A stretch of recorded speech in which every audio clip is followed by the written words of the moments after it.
요한복음 5장 24절부터 29절까지에 있는 말씀입니다.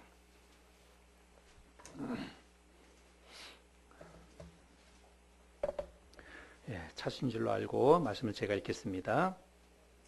내가 진실로 진실로 너희에게 이르노니 내 말을 듣고 또 나 보내신 이를 믿는 자는 영생을 얻었고 심판에 이르지 아니하나니 사망에서 생명으로 옮겼느니라.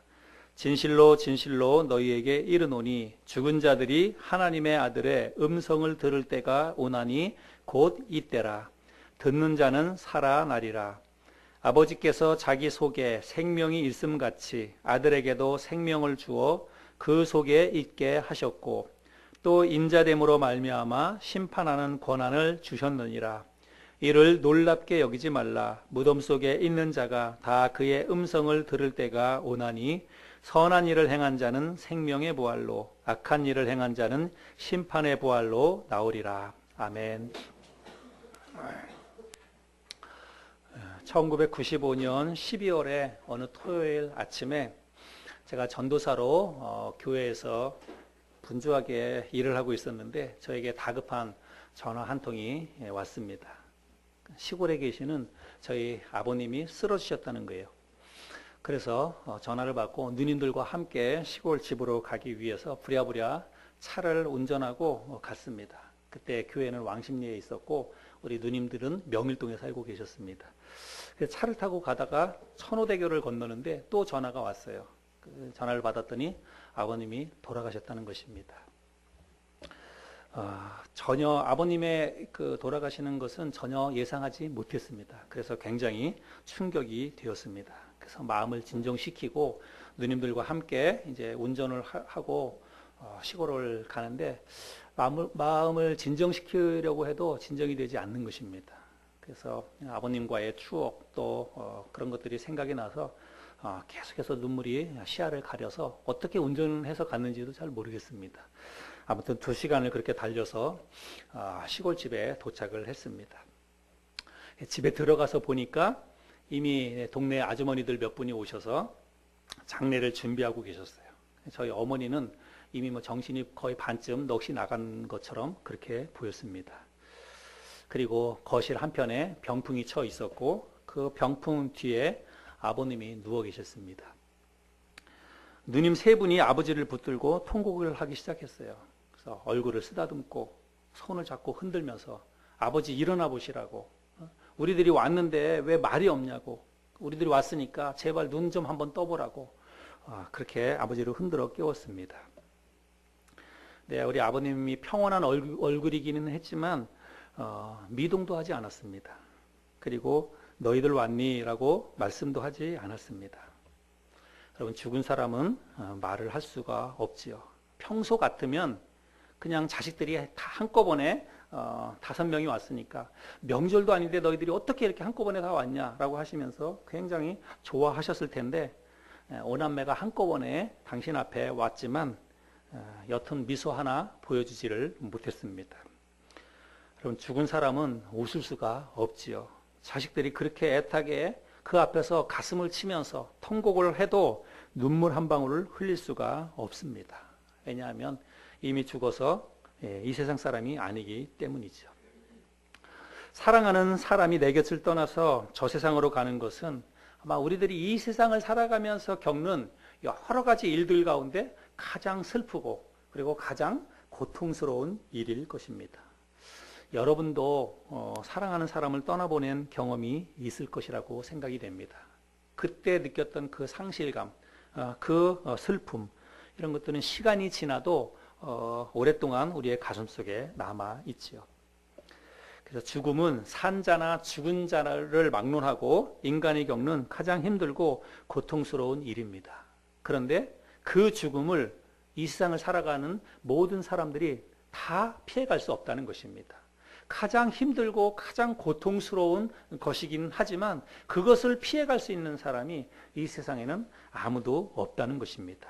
왜 그럴까요? 왜 그럴까요?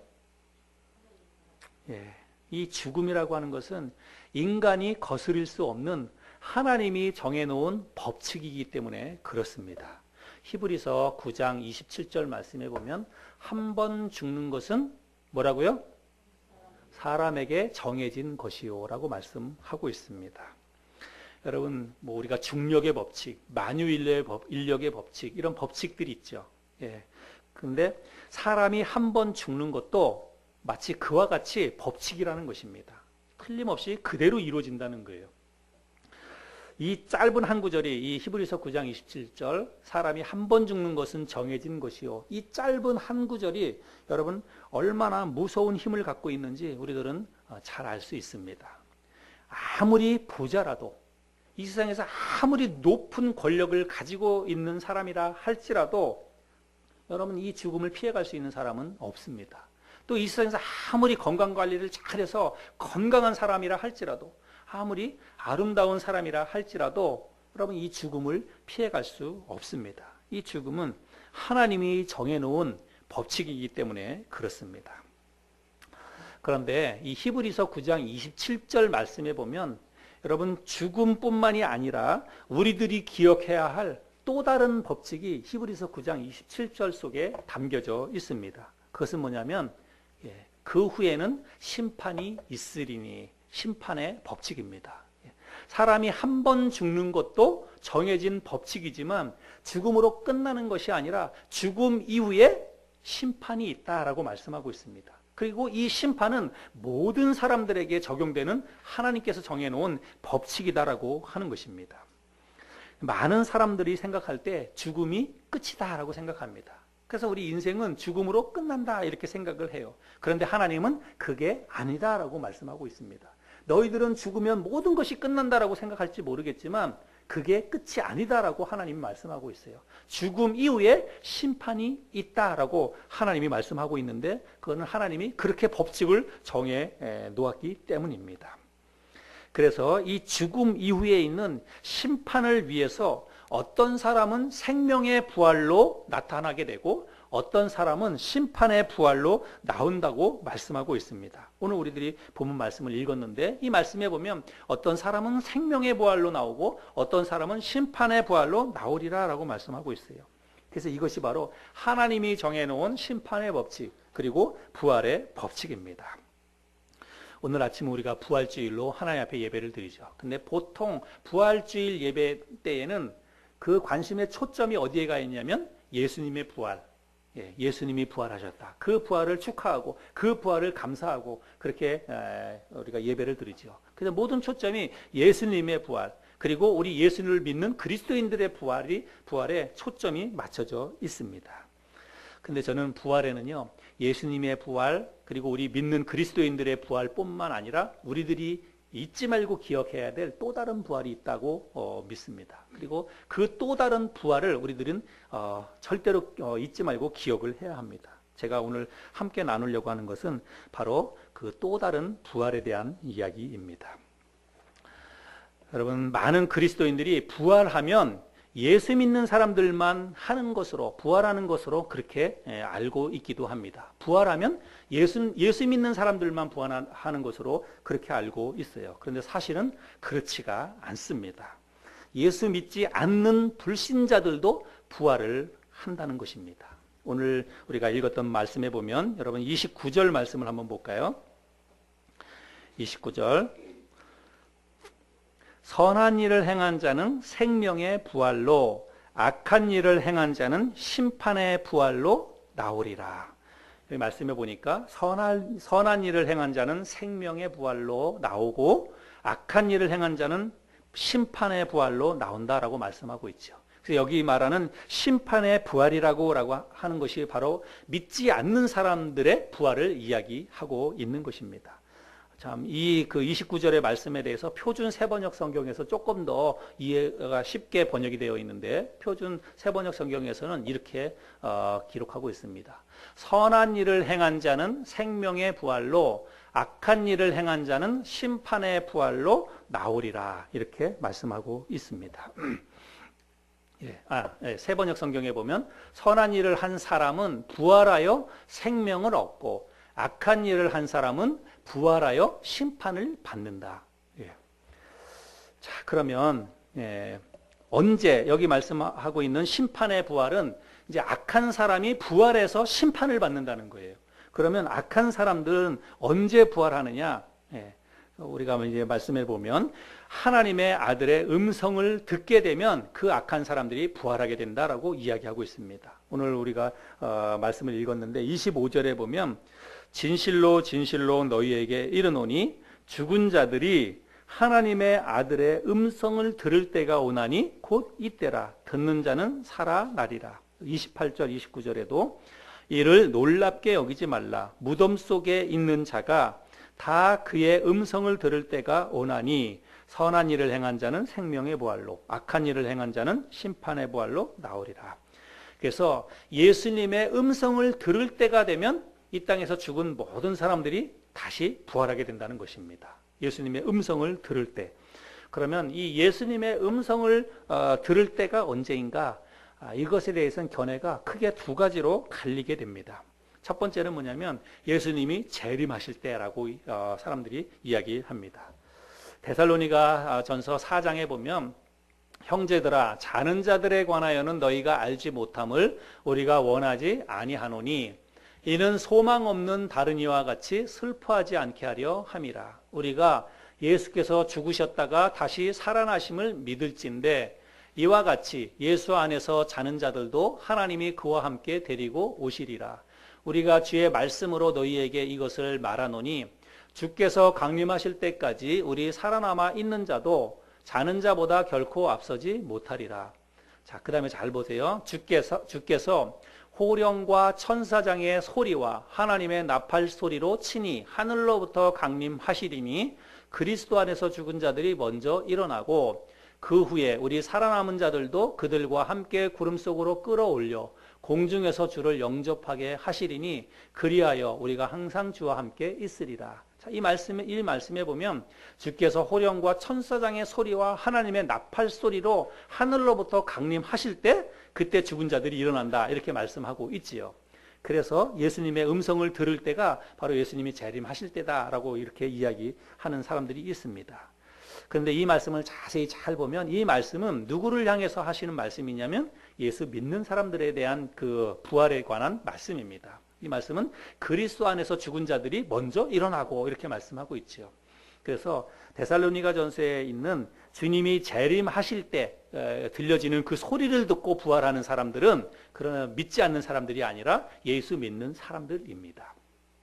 그래서 여러분 세상 끝날에 일어날 일들을 우리가 한번 조금 머릿속에 이렇게 정리를 해보면 예수님이 공중 재림하시죠. 예수님이 이 땅에 재림하실 때는 우리가 크게 보면 예수님이 그냥 이 땅에 재림하신다 이렇게 표현하지만 예수님의 재림은 크게 공중 재림과 지상 재림으로 구분해 볼 수 있습니다. 시간적으로도 그게 구분이 되거든요. 그래서 예수님이 공중 재림하시면 이 땅에 있는 예수 믿는 사람들이 일단 무덤 속에 있는 사람들은 부활하고 그리고 살아있는 동안에 예수님의 재림을 경험하게 된다면 그 사람들은 변화된 몸을 입는 거예요. 그래서 그 동시에 죽은 사람과 산 사람들이 동시에 구름 속으로 끌어올려 가서 공중에서 주님을 영접하게 됩니다. 주님을 공중에서 만나요. 그래서 그리스도 안에 있는 자들이라고 하는 것은 사실 엄밀히 따지면 신약시대 성도들을 이야기합니다. 구약 성도들의 부활은 이보다 한참 뒤에요. 그래서 신약시대 그리스도 안에 있었던 모든 사람들, 그래서 죽은 사람이나 살아있는 모든 사람들이에요. 죽은 사람들은 부활할 것이고 산 사람들은 변화된 몸을 입는 것이고 그래서 공중으로 들러 올라가서 공중에서 주님을 영접하게 되지요. 그리고 공중에서 주님을 영접해서 그때 뭘 하냐면 어린 양의 혼인잔치가 공중에서 있게 됩니다. 그러면 이 땅에서는 뭘 하냐면 이 땅에서는 예수 안 믿는 사람들을 향한 심판이 이루어지는 거예요. 그게 뭐라고 얘기하냐면 7년 대환란이다 이렇게 이야기합니다. 그래서 7년 동안 이 땅에서는 대환란이 일어나게 되고 공중에서는 7년 동안 어린 양의 혼인잔치가 있게 됩니다. 그리고 이제 그 7년의 기간이 끝나고 나면 이 7년 대환란이 끝나게 되면 공중에 있었던 주님과 그리고 예수님을 믿는 모든 사람들이 예수님과 함께 지상으로 재림하게 되는 거예요. 지상으로 내려오게 되는 것입니다. 그리고 나서 그때부터 시작해서 뭐가 시작이 되냐면 천년왕국이 시작이 되는 것입니다. 예수님과 예수 믿는 사람들이 천년왕국에 들어가서 천년왕국이 시작이 되는 거예요. 그러면 예수 믿지 않는 사람들은 언제 부활을 하게 되냐면 이 천년왕국이 시작이 돼서 예수 믿는 사람들이 천년왕국을 다 누리지요. 그리고 천년왕국이 끝나고 나면 어떤 일이 있게 되냐면 새하늘과 새 땅이 내려옵니다. 요한계시록에 보면 이제 새하늘과 새 땅이 이 땅에 내려오게 되는데, 새하늘과 새 땅이 내려오면 그게 천국이에요. 예, 우리가 이제 생각하는 그 천국입니다. 그때부터 시작해서는 이제는 완전히 천국의 삶이 시작이 되는 것입니다. 천년왕국이 끝나고 나면. 그런데 예수 믿지 않는 사람들의 부활은 언제 일어나냐면, 제가 믿기로는 이 천년왕국이 끝나고 새하늘과 새 땅이 내려오기 바로 직전에, 그 타이밍에 예수 믿지 않는 사람들의 이 부활이 일어난다는 것입니다. 그때 최후의 심판이 이루어지는 거예요. 최후의 심판이 이루어져서 진짜로 이제 예수 믿는 모든 사람들은 이제 영원한 천국에 들어가는 것이고, 믿지 않는 사람들은 영원한 불못에 떨어지게 되는 것입니다. 그래서 천년왕국이 끝나고 새하늘과 새 땅이 시작되기 바로 직전에 최후의 심판을 위해서 하나님께서 최후의 심판을 하시기 위해서 예수 믿지 않는 모든 불신자들을 다시 살려낸다는 것입니다. 왜냐하면 여러분, 예수 믿지 않는 사람들에게 대한 지옥 형벌, 심판이 있습니다. 그런데 그 지옥 형벌은 육체가 있어야 고통이 있는 거 아니에요. 그죠? 예, 그래서 예수 믿지 않고 죽은 사람들은 일단 그 영혼들은 음부에 가는 것입니다. 근데 음부에 가고 그 다음에 그 사람들의 육체는 어떻게 됩니까? 다 썩어서 흙이 되는 것이죠. 그런데 만약에 그 사람들의 지옥 형벌을 가는데 영혼만 가두는다고 한다면 뭐 고통이 없는 거잖아요. 육체가 받는 고통이 없잖아요. 그래서 결국은 그 사람들도 육체적인 그 부활을 하게 된다는 것입니다. 하나님께서 그들을 육체적인 어떤 심판을 하기 위해서 그들을 다 불러낸다는 것입니다. 그래서 성경 말씀에 보면, 계시록에 보면 그런 내용들이 있습니다. 요한계시록 20장을 볼까요? 여러분 한번 펴보시기 바랍니다. 요한계시록 20장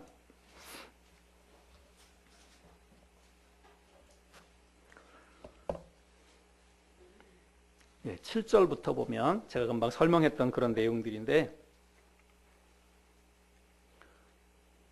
요한계시록 20장 7절부터 천년이 참에, 천년왕국이 끝났다는 말입니다. 천년이 참에 사탄이 그 옥에서 놓여 나와서 땅의 사방 백성 곧 곡과 마곡을 미혹하고 모아 싸움을 붙이리니 그 수가 바다의 모래 같으리라.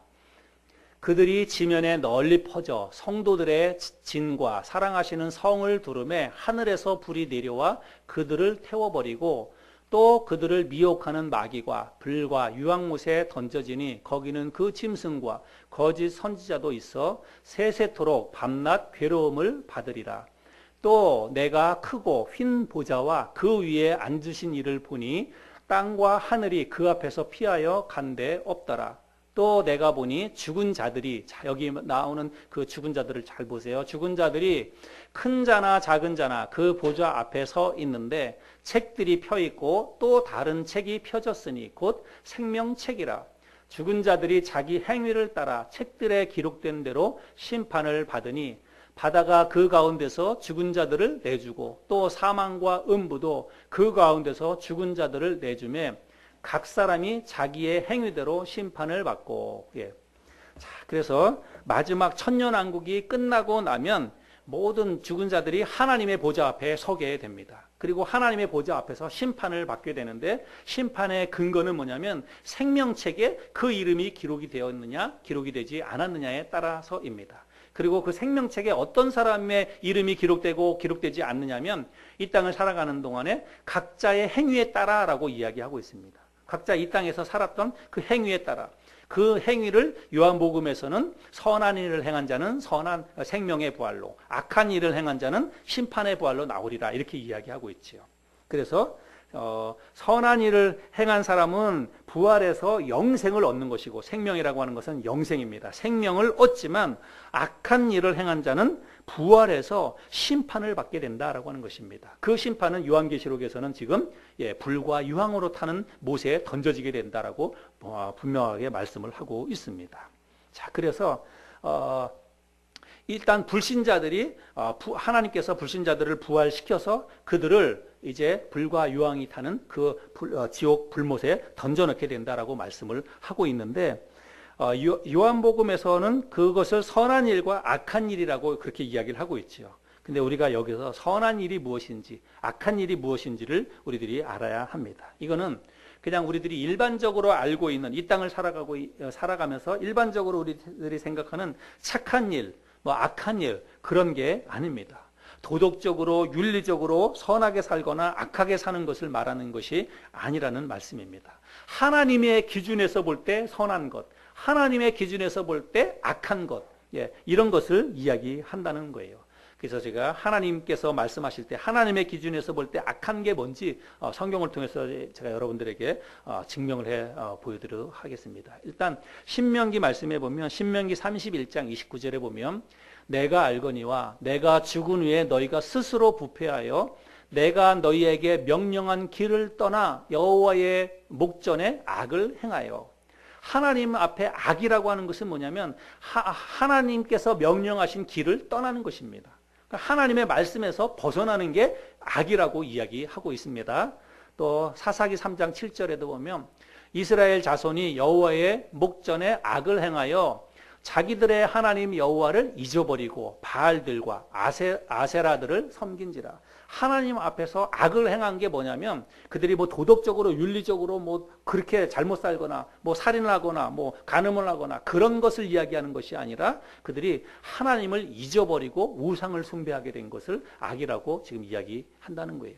열왕기하 15장 9절에서도 그의 조상들의 행위대로 여호와 보시기에 악을 행하여 이스라엘로 범죄하게 한 느밧의 아들 여로보암의 죄에서 떠나지 아니한지라.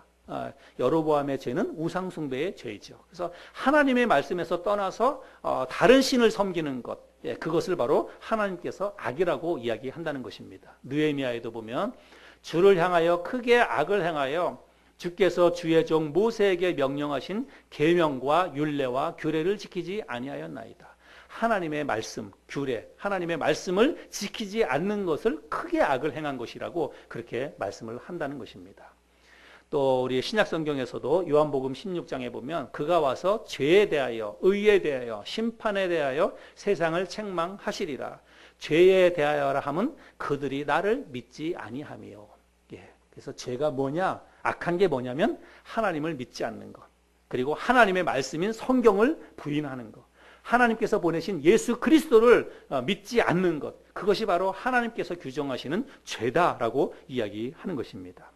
자, 이런 말씀에 근거해가지고 하나님의 존재를 인정하지 않거나 그리고 성경 똑같은 말이겠죠. 하나님의 존재를 인정하지 않고 성경 말씀도 부인하고 또 이 땅에 이 세상의 사람들을 구원하기 위해서 이 땅에 오신 예수 그리스도, 예수님께서 지신 십자가의 그 죽음, 또 부활하심 이런 모든 것을 믿지 않는 것이 바로 죄라는 거예요. 그게 악이라고 이야기하는 것입니다. 하나님께서는 그런 것들을 근거로 해서 악한 사람들에게는 나중에 그 사람들을 부활해서 그 사람들에게는 심판을 하신다는 그런 말씀입니다. 여러분 선한 일도 마찬가지예요. 선한 일도 우리가 뭐 도덕적으로 윤리적으로 착하게 살거나 남을 많이 돕거나 그것을 선으로 이야기하지 않습니다. 정말 하나님께서 인정하시는 그 선이라고 하는 것은 하나님께서 우리에게 베풀어 주신 구원의 은혜를 감사함으로 받는 거예요. 그게 바로 선이라고 이야기하고 있습니다. 하나님께서 우리를 위해서 내어주신 독생자 예수 그리스도를 내 마음속에 받아들이고 예수님을 내 삶의 주인으로 고백하고 예수님을 마음속에 영접하는 것이 바로 하나님이 인정하시는 선이라고 하는 것입니다. 그래서 그 사실에 근거해서 그런 믿음을 가지고 있는 사람은 부활해서 영생을 얻는 거예요. 그 반대는 부활해서 심판을 얻게 된다는 말씀이죠. 자, 이런 말씀을 근거로 해서 여러분 스스로를 잘 돌아보시길 바랍니다. 여러분은 생명의 부활로 나올 준비가 되어 있습니까? 하나님이 말씀하시는, 하나님이 인정하시는, 의롭게 여기시는 그런 선한 일이 여러분의 삶 가운데 있었느냐라고 하는 것입니다. 내 마음속에 예수 그리스도께서 분명히 살아계시고 그분이 내 삶의 주인이다라고 하는 그런 믿음이 여러분의 삶에 분명히 있느냐라고 하는 것입니다. 그런 믿음이 분명히 있다면 우리는 부활해서 나중에 생명을 얻게 될 것입니다. 부활해서 하나님이 허락하시는 그 영생을 우리가 분명히 얻게 될 것입니다. 이건 하나님의 약속입니다. 그런데 문제는 뭐냐면 심판의 부활이죠. 오늘 저는 이 부활주의를 맞이해서 이 심판의 부활에 대해서 우리 각자에게 깊은 묵상과 깨달음이 있어야 될 줄로 믿습니다. 여러분, 우리들이 잘 아는 것처럼 누가복음 16장에 보면 한 부자와 거지 나사로의 이야기가 있지요. 음부에 떨어진 한 부자가 아브라함의 품에 누워있는 그 거지 나사로를 보면서 아브라함에게 간청합니다. 아브라함 선생님이요, 당신 품에 있는 거지 나사로를 시켜서 그 나사로의 손끝에 물 한 방울을 찍어서 나에게 좀 그 물 한 방울 좀 떨어뜨려 주십시오. 그래서 내가 내 혀를 좀 서늘하게 해 주십시오. 여러분, 얼마나 고통스러우면 그 물 한 모금도 아니고 물 한 방울을 떨어뜨려 달라는 거예요, 자기 혀에. 그런데 아브라함이 뭐라고 이야기합니까? 나와 너 사이에는 큰 구렁텅이가 있어서 여기서 거기로 건너갈 수가 없단다. 그래서 물 한 방울을 너에게 떨어뜨려 줄 수가 없다. 그렇게 이야기합니다. 그랬더니 이 한 부자가 뭐라고 얘기합니까? 우리들이 그 부자가 한 이야기를 잘 알죠. 그러면 나는 이곳에서 그렇게 고통을 받는다 할지라도 저 거지 나사로를 지금 우리 집에 한번 보내서 우리 집에 보내서 나에게 5 형제가 있는데 그 5 형제에게 이곳에 오지 않도록 그 증언해 주도록 좀 해주십시오. 그렇게 간청을 합니다. 나는 지금 이곳에서 너무나 고통스럽게 그렇게 고통을 당하고 있는데 내 형제들도 이곳에 오면 안 되니까 저 거지 나사로를 좀 시켜가지고 한 번만 좀 저 세상으로 보내서 이 세상으로 보내서 우리 5 형제에게 나 있는 곳에 오지 않도록 좀 이야기 좀 해주십시오. 그렇게 이야기를 부탁을 하지요. 역시 그것도 아브라함이 그럴 수 없다라고 이야기합니다. 여러분, 우리는 오늘 이 부자의 마음이 우리에게 다 있어야 될 줄로 믿습니다. 이 부자는 비록 음부에 떨어졌습니다. 그러나 그 음부에 떨어진 이 부자가 갖는 형제 사랑하는 그 마음은 우리가 본받을 수 있어야 된다고 생각을 합니다. 여러분, 그 부자가 아브라함에게 왜 그런 부탁을 하는 것입니까? 자기가 음부에 떨어져 보니까, 자기가 음부에서 지금 고통을 당하고 있으니까 그 고통받는 곳에 자기 형제들은 정말 다시 여기에 와서는 안 되겠다는 그런 생각을 한 것입니다. 그래서 아브라함에게 정말 그 간청을 하는 거예요. 내 형제 5은 절대로 이곳에 오지 않도록 한 번만 그 사람을 좀 보내주십시오. 그렇게 이야기를 합니다. 여러분, 오늘 우리가 가져야 될 마음이 바로 그 마음이 아닌가 생각이 됩니다. 근데 여러분, 우리가 불과 유황으로 타는 꼭 그 불못을 여러분 우리가 꼭 가봐야만 그곳이 얼마나 고통스러운 것인지 우리가 그렇게 압니까? 안 가보면 우리가 그거를 모를까요? 불과 유황으로 타는 그 지옥이 얼마나 고통스러운 것인지, 지옥의 형벌이 얼마나 끔찍하고 무서운 곳인지 여러분 우리가 꼭 가봐야만 압니까? 안 가봐도 우리가 그걸 알잖아요. 성경을 통해서 그 지옥이 얼마나 무서운 곳인지 우리가 잘 알지 않습니까? 복음서에서 보면 예수님께서 비유를 통해서 말씀하지요.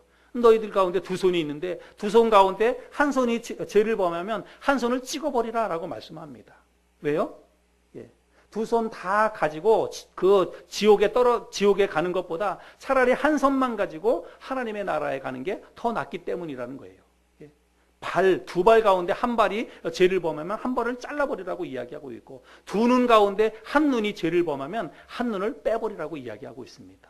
차라리 한 눈만 가지고 영원한 하나님의 나라에 가는 것이 2 눈을 다 가지고 지옥에 떨어지는 것보다 100배, 1000배가 더 낫기 때문이라는 거예요.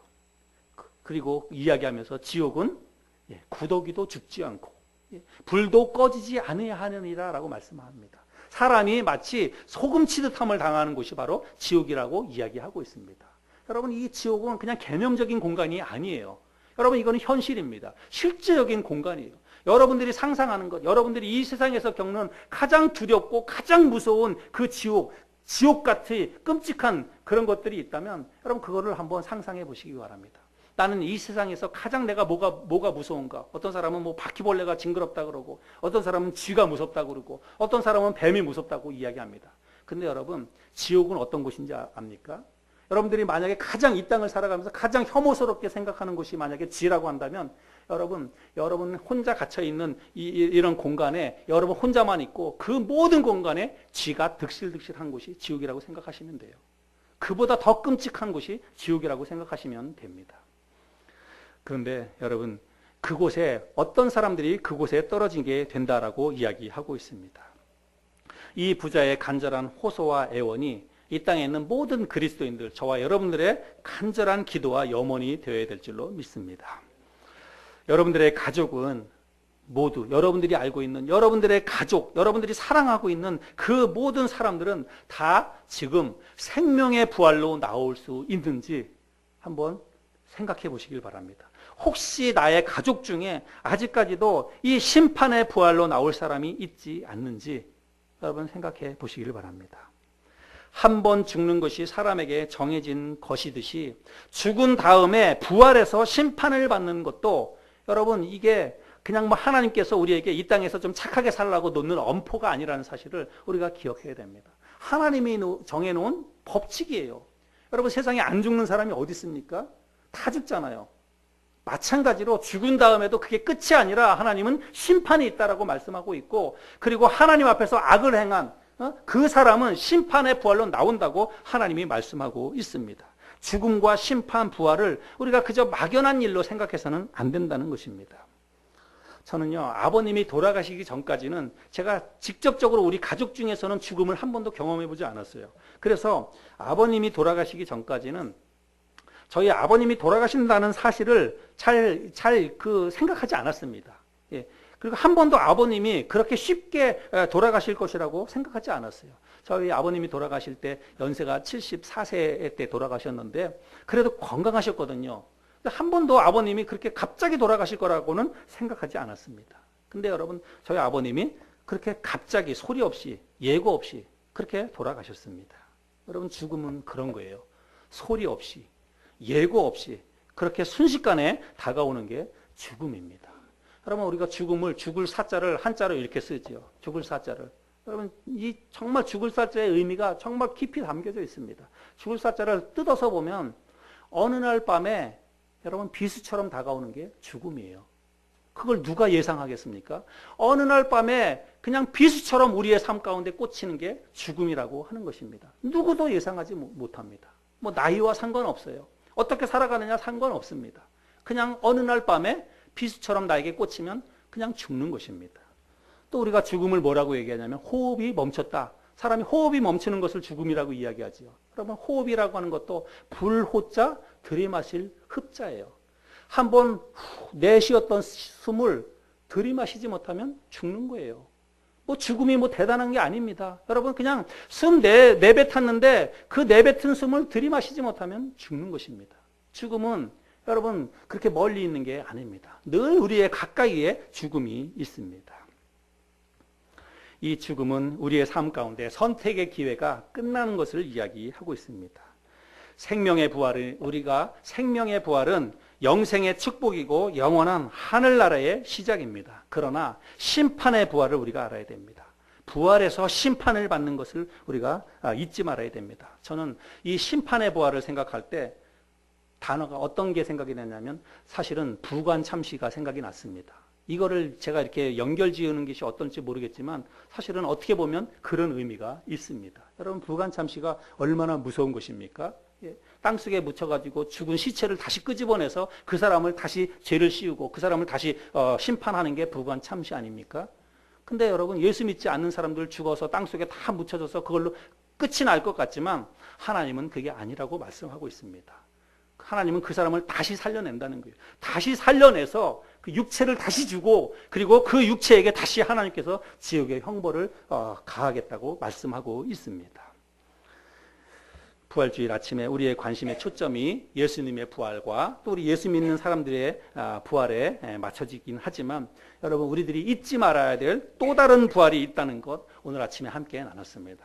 그 또 다른 부활은 바로 심판의 부활입니다. 예수 믿지 않는 자들을 위한 심판의 부활입니다. 여러분, 우리가 이것을 나누는 이유는 무엇입니까? 우리가 이 땅을 살아가면서 지금도 우리에게 기회가 있을 때, 지금도 나의 사랑하는 가족들에게 예수 믿을 수 있는 기회가 있을 때에 우리가 그 예수님을 전해야 된다는 것입니다. 그래서 그 예수 믿지 않는 사람들이 하나님 앞에서 어쩌면 지금 그냥 심판의 부활로 나올 수밖에 없는 그 사람들에게 이 운명을 바꿀 수 있는 기회를 우리가 줘야 된다는 것입니다. 우리가 복음을 전해서 그 사람들에게 예수 그리스도를 알려주고 하나님을 알려주어야만 그 사람들이 예수 그리스도를 마음속에 받아들이고 하나님이 인정하시는 의로운 사람이 되는 것입니다. 그래서 그 사람들이 의로운 사람이 되어야만 나중에 생명의 부활을 얻을 수 있기 때문입니다. 오늘 아침에 우리가 그들을 마음속에 품고 기도할 수 있었으면 좋겠습니다. 우리의 가족 중에 아직까지 믿지 않는 그 사람들을 마음속에 오늘 아침에 품고 기도하고 하나님 앞에 그들을 살려달라고, 그들을 정말 예수 믿는 사람이 되게 해달라고 우리가 하나님 앞에 간절히 기도하고, 그리고 나서 기회가 될 때마다 그 사람들에게 다가가서 복음을 전할 수 있는 저와 여러분들이 되어야 될 줄로 믿습니다.